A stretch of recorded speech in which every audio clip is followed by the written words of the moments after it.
Garis Super Seru di sini. Nah, kali ini kita akan bahas pesan penting dari Oda untuk tahun 2024 nanti. Definisi ini pastinya akan menjadi game changer untuk serial One Piece. Nah, mari tanpa basa-basi lagi, kita langsung saja wadaw. Stories, I'm a fool for your love.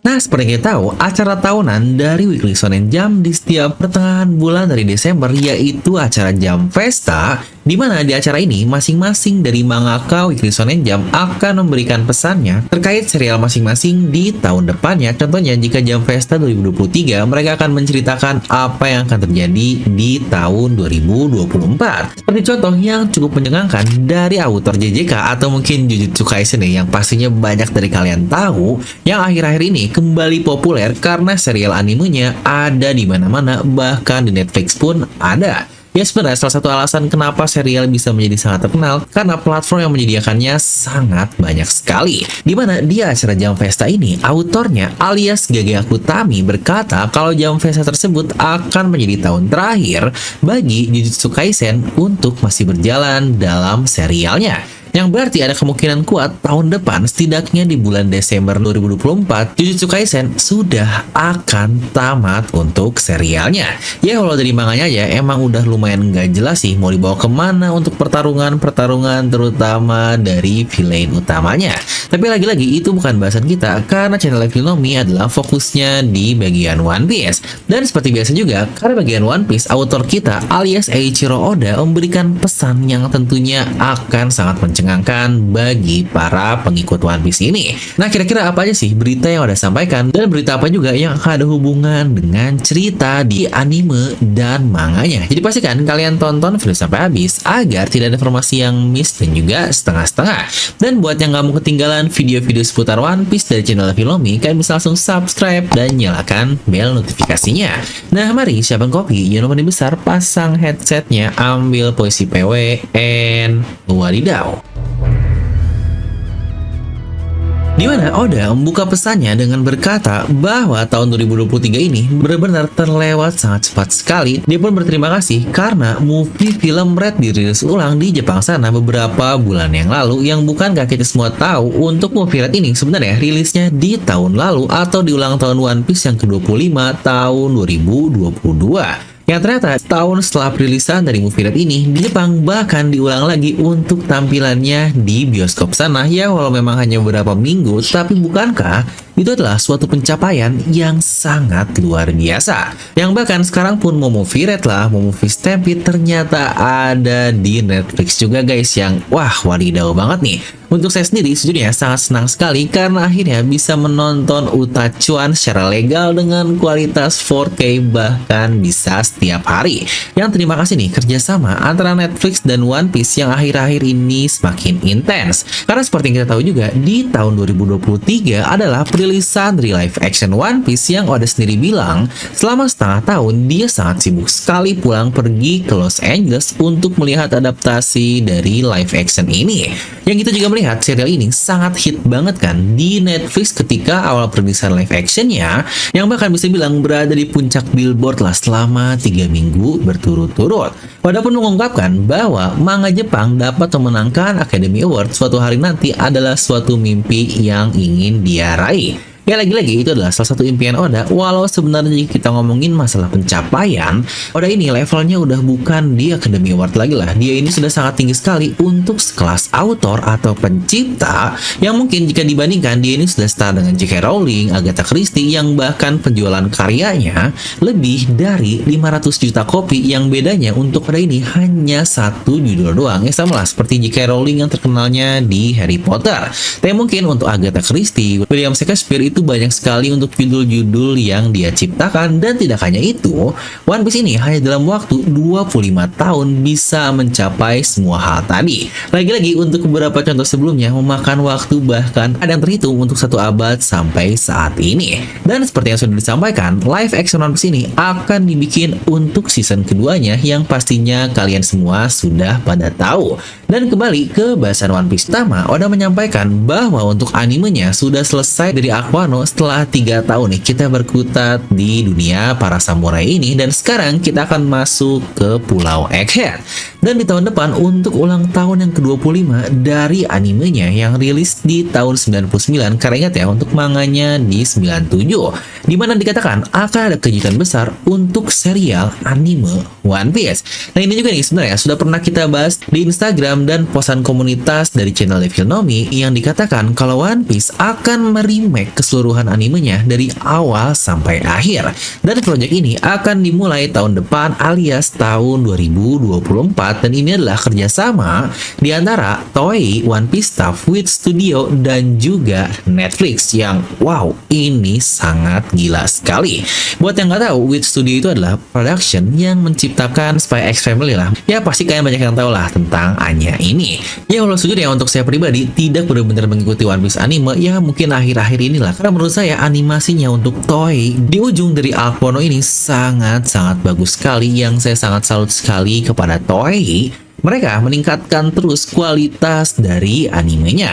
Yang jangan lupa ya buat kalian semua bahwa anime One Piece ini adalah serial mingguan yang sangat berbeda dengan banyak sekali anime-anime terkenal seperti tadi Jujutsu Kaisen, Attack on Titan, dan yang lain-lainnya yang dirilis secara seasonan, atau bisa dibilang mereka butuh waktu lebih banyak dan budget yang dikumpulkan lebih lama untuk dapat menciptakan kualitas yang sehebat itu. Tapi lagi-lagi untuk One Piece adalah serial mingguan dan bisa menghasilkan hal yang luar biasa.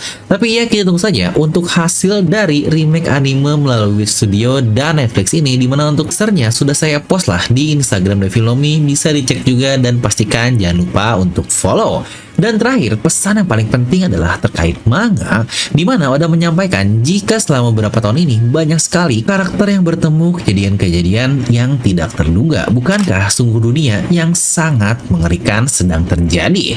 Jika Luffy dan yang lainnya dapat pergi dari Pulau Egghead dengan selamat, mereka seharusnya akan pergi ke pulau itu. Yang sejujurnya saya sendiri tidak menginginkan rute tersebut, tetapi sepertinya saya juga tidak bisa menghentikan keinginan dari Luffy. Dan jika itu benar-benar terjadi, pastinya akan ada upaya besar terhadap semua hal yang akan terjadi. Dan akhirnya yang ditunggu-tunggu pun akan datang, pertarungan antara orang itu dan orang itu akan menghasilkan hasil yang tidak terduga, yang wadaw banget. Nah mungkin di sini kita akan sedikit analisis nih untuk bagian manganya saja ya. Yang menariknya, Oda emang selalu menggunakan sudut pandang ketiga dalam merepresentasikan karakter-karakter di dalam serialnya. Seperti di sini dia bilang jika Luffy dan yang lainnya dapat pergi dengan selamat, yang bukankah Oda ini adalah seorang autornya atau mungkin bisa dibilang dewanya lah. Dia bisa dengan bebas mengubah keinginan dari karakternya. Tapi sebenarnya Oda sendiri pun pernah berkata bahwa dia tidak bisa semena-mena mengubah keinginan dari karakternya, karena itu pun harus bergerak berdasarkan desire atau kepribadian dari karakter yang dia ciptakan.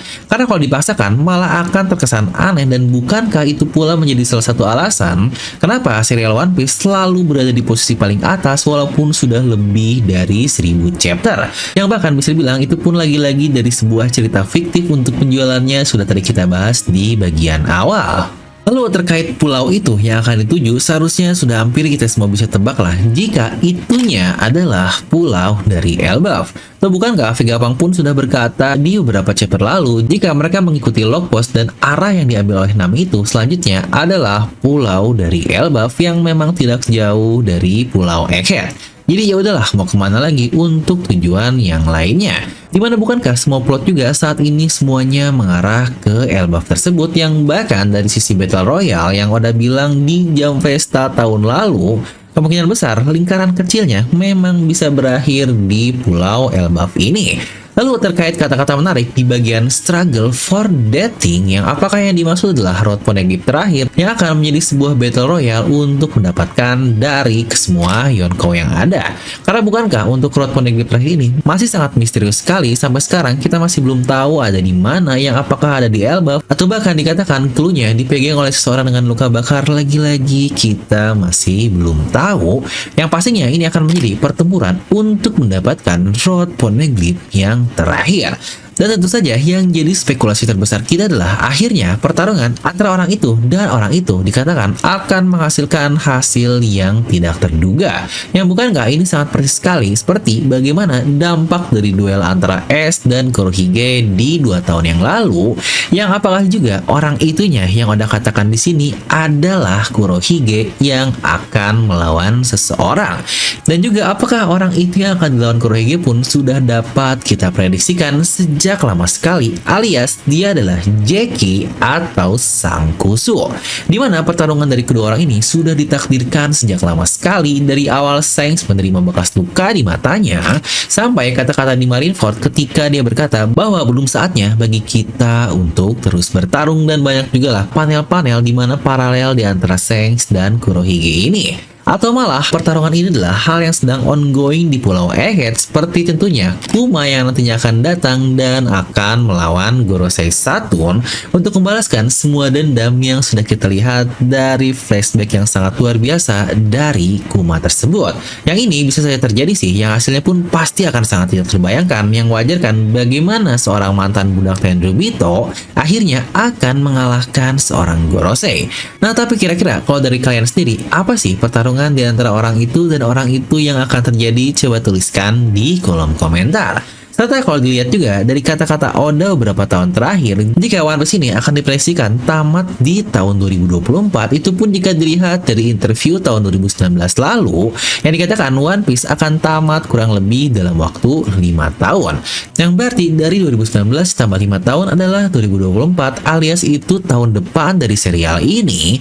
Tetapi lagi-lagi, jika kita menghitungkan semua yang terjadi akibat pandemi COVID lalu, yang bukankah dalam tanda kutip, itu akan memperlambat perkembangan dari semua hal yang ada lah, mulai dari bisnis, yang pastinya untuk proses cerita dari One Piece ini sendiri, karena bukankah banyak sekali libur di 2-3 tahun terakhir lah pasca pandemi COVID, ya mungkin jika seperti itu, yang awalnya 2024 mungkin akan ngaret 2026 sampai 2027 paling lambat untuk tamatnya. Yang bahkan sebelumnya pun Oda sendiri sudah bilang, kita sudah masuk saga terakhir, tetapi tidak perlu terlalu terburu-buru lah, karena masih ada beberapa hal yang perlu kita bahas di serial One Piece ini. Yang jangan lupa, arc Wano Kuni saja dimulai di chapter 909, itu pun di Agustus tahun 2018 dan tamat di chapter 1057 yang itu pun di Agustus 2022 lalu, yang berarti kurang lebih memakan waktu 4 tahun untuk satu arc saja.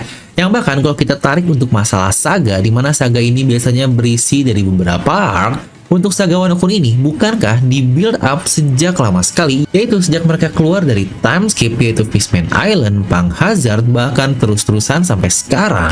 Untuk Pang Hazard sendiri itu pun dimulai dari chapter 650-an yang terjadi di tahun 2012. Yang berarti jika seperti itu, bukankah untuk saga Wano Kuni build up-nya memakan waktu selama 10 tahun? Nah, tapi kira-kira untuk saga terakhir dari One Piece ini kira-kira akan memakan waktu berapa lama ya? Coba menurut kalian seperti apa? Tuliskan di kolom komentar. Dan sebelumnya saya juga mau mengucapkan selamat Nataru nih, alias Natal dan Tahun Baru buat kalian yang merayakannya. Dan dalam rangka Nataru yang sangat identik dengan salju-saljuan, kami juga dari DNA Merchandise sudah merilis desain terbaru kami dari satu karakter bersalju ini yang membuat quotes paling the best antara One Piece. Manusia akan mati jika dia dilupakan. Ya benar, pasti kalian sudah bisa menebak jika orang ini adalah kata-kata dari Dr. Hiruluk. Nah, dalam rangka Nataru ini, desain spesial dari quotes Hiruluk hanya akan open untuk 25 pieces saja, dan spesial buat penonton setia YouTube dari Devil Nomi, kalian bisa menggunakan kode voucher berikut untuk pembelian Shopee, dan kalian bisa hemat sampai Rp40.000. Nah yuk buruan, siapa yang cepat dia akan mendapatkan desain spesial dari quotes terbaik ini. Nah, jadi itulah berita penting yang Oda sampaikan untuk One Piece di tahun 2024 nanti. Mungkin untuk kalian sendiri jika ada wish atau harapan tertentu terkait One Piece, lagi-lagi tuliskan semua pendapat kalian di kolom komentar. Dan seperti biasa, semoga kalian terhibur dengan video ini. Like aja kalian suka, dislike aja kalau suka, jangan lupa untuk subscribe dan juga share ke teman kalian. Gue Devil Nomi pamit, and I'll see you guys next time.